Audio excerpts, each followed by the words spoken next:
From MTN News, this is Montana This Morning.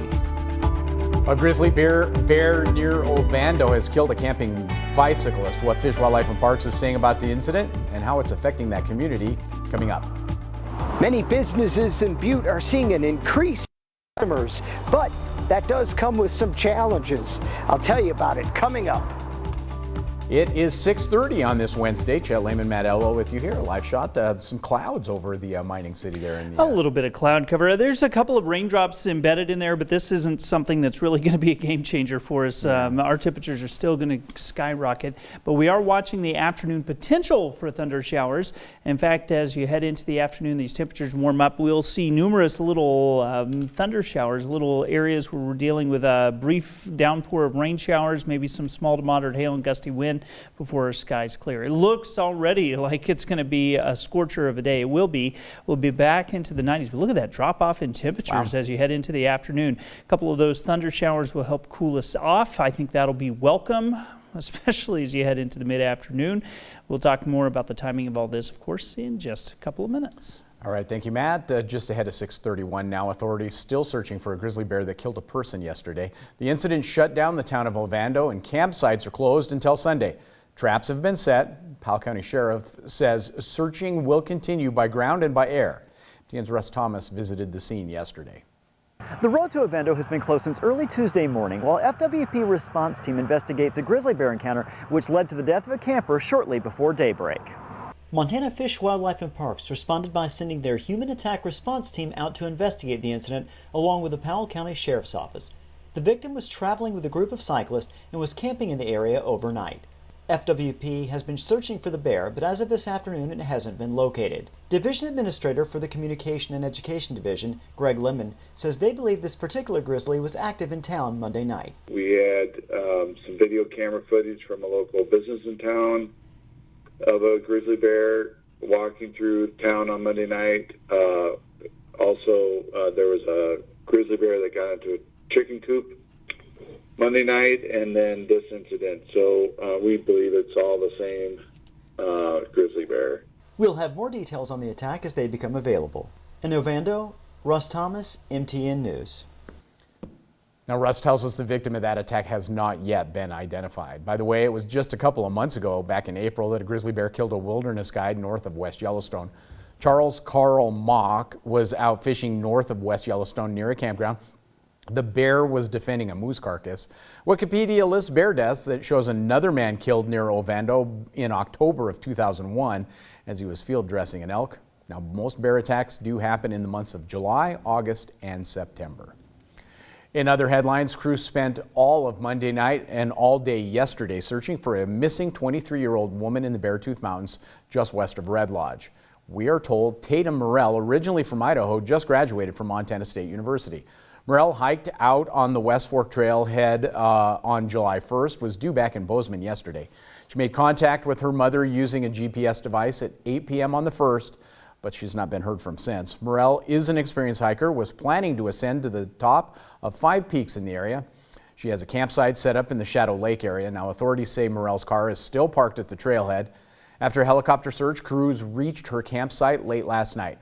Now, if anyone has seen her while out hiking within the past few days, you're asked to contact the Carbon County Sheriff's Office. Well, the outdoors are a very popular place in Montana lately, and if you're looking for a way to get involved and donate your time to educating all the extra visitors our state is getting, TN's Addie Curtis has an idea for you. Now, I know we are smack dab in the middle of summer right now, but a lot of potential current and former students are still thinking about college, mainly just how to pay for it. Well, that's a question that Montana Fish, Wildlife and Parks would like to help answer. Starting in August, FWP, partnering with AmeriCorps, will begin looking for their next batch of members to help with education and parks programs across Montana. Our AmeriCorps program currently serves 30 state parks across the state, and members could do things like education and interpretation programs. They also do a lot of land improvement, so they remove noxious weeds from park lands to help restore the ecosystems. And actually, since 2012, members have improved over 4,000 acres of park land, and that's equivalent to 3,000 football fields. So a really significant amount of land has been protected because of them. In return, each AmeriCorps member will earn an education award, which can be used for college or to pay off student loans. And full-time members are even eligible for loan deferment, health care, and child care assistance. If that isn't enough of an incentive to give the program a look, Seth says that programs like this can help with future jobs in the outdoors. Part of our work with our members is to help them on the next step in their journey in becoming professionals. And so some of our members have gone on to serve in National Park Service. There's one currently serving in Glacier National Park. There's others serving at different parks throughout the United States. So we're lucky in that we have members going on to contribute to this field and in the environmental field. If you love the outdoors, if you love parks, if you want to contribute to Montana, this is a great way to do so. Seth added that most members serve a 10-month term of service and that the only real qualification is having a passion for our state parks. If that describes you, or you just want to learn more information about the program, head on over to this story on our website. Reporting from Helena, Andy Curtis, MTN News. Thank you, Andy. Now, some restaurants in Butte are reporting being busier than they've ever been since before the pandemic. MTN's John Amy tells us for some, that can be difficult to navigate currently.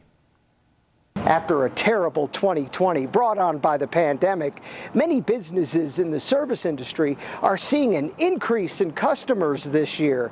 We've actually been busier the last few months than we were at this time 2 or 3 years ago. Meadows Sports Bar and Grill in Butte has been packing the house and has also served about 6,000 people in catering in the month of June alone. My cooks have been working 6 days a week, 14-hour days.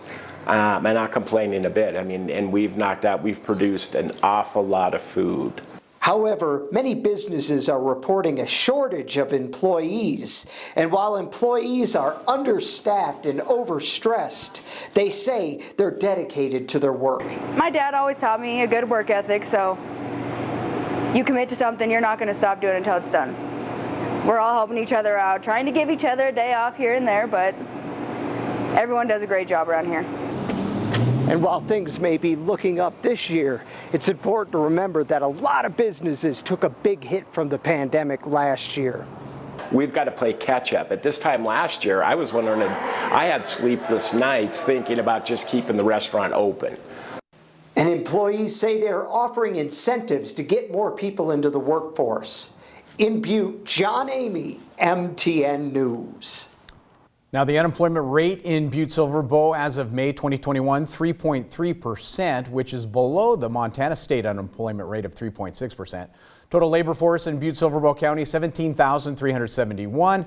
The employed labor force right now, about 16,796.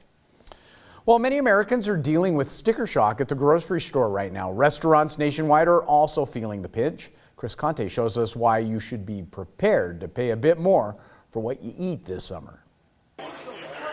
While it may sit beside the water, not much is cooling off business at the Deck restaurant these days.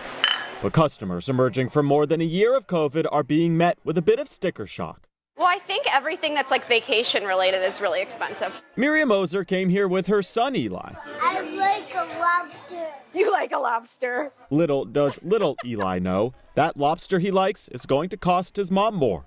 A lot more. I got a lobster roll the other day and I was like, it was like $27 or something. I was like, oh man. Talk about something that has a high food cost, I mean, that one's off the charts. But how much can I charge for a lobster roll?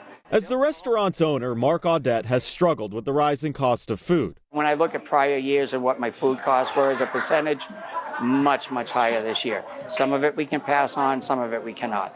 I mean, how much can I charge for a French fry, for example? Lobster, in particular, is more expensive this season. Limited supply, high demand, the whole economics thing.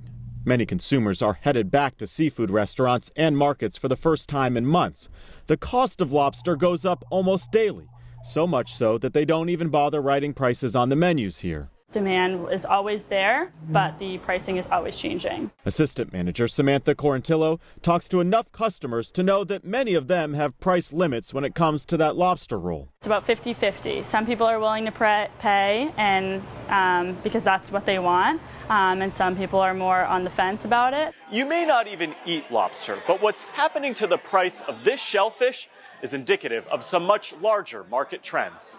We really are seeing some really significant rises in food prices. Jason Lusk is a food economist. He sees firsthand at the grocery store how much more expensive everyday items are. What's happening? Grocery prices skyrocketed when the pandemic hit and never really came back down.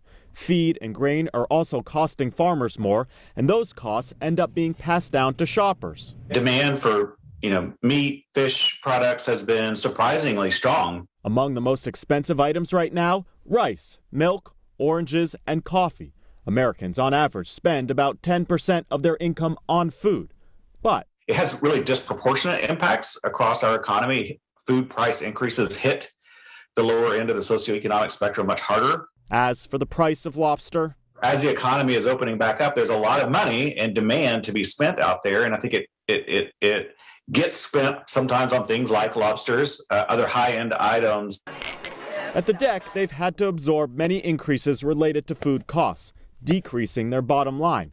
Not easy after the year we just had. I'd rather be busy and have the people come and enjoy what they're doing, and rather than price them out of the market. One thing keeping restaurants afloat, alcohol sales. Booze hasn't been hit by the same kind of inflation. Just another year leaving restaurant owners like Mark Audette ready for a stiff drink. In Newburyport, Massachusetts, I'm Chris Conti. 6:41 now. We're going to take a break. When we come back, a new 4-day workweek study has a lot of people talking, maybe trying to bend the ear of the boss. Coming up, learn what that study found out. But first, here's Tony DeCopel. Good morning. Ahead on CBS this morning, we'll have the latest on the tropical storm expected to make landfall in Florida this morning. Plus, first on CBS this morning, we'll talk to the projected winner in the Democratic primary in the race for New York City mayor. That's Eric Adams. We'll hear about his plans to combat issues like gun violence. That's a biggie. Also, new used car prices, both new and used, skyrocketing. We have a first-hand look at why a shortage of computer chips is pushing prices to record levels. And 2021 National Youth Poet Laureate Alexandra Wynn on why she writes about identity and also climate change, plus how she discovered that poetry could be her superpower. All that and more at 7.